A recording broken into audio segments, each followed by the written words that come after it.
मित्रांनो, आपल्या सर्वांना माहीतच आहे की रेकी ही एक स्पर्श चिकित्सा आहे आणि रेकीच्या माध्यमातून तुम्ही इतरांना बरं करू शकता आणि स्वतःलाही बरं करू शकता आणि ही ऊर्जा आपल्या प्रत्येकामध्ये असते, फक्त त्याला चॅनलाइज करायची गरज असते. पण बऱ्याचदा असं विचारलं जाते की रेकीची प्रॅक्टिस करून सुद्धा मला ती ऊर्जा का जाणवत नाही? माझ्या शरीरामध्ये ती ऊर्जा का वाहत नाही? तर त्याचं उत्तर मी या व्हिडिओमध्ये देण्याचा प्रयत्न करेल. 2 गोष्टींवर रेकी काम करते. ती पहिली गोष्ट आहे इंट्युशन आणि दुसरी गोष्ट आहे इंटेन्शन. जर का तुमचे इंट्युशन्स तुम्हाला काहीतरी सांगत असतील, तर त्याला तुम्ही ऐकलं पाहिजे पहिली गोष्ट. आणि दुसरी महत्त्वाची गोष्ट म्हणजे इंटेन्शन.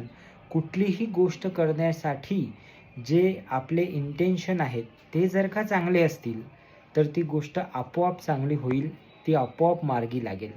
आता इंट्युशन म्हणजेच जिथं आपण म्हणतो ना, की सिक्स्थ सेन्स माझा काहीतरी मला सांगत आहे, ही गोष्ट होईल की नाही वगैरे.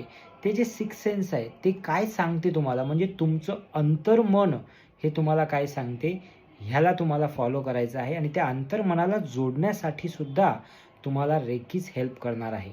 भेटूया पुढच्या व्हिडिओमध्ये.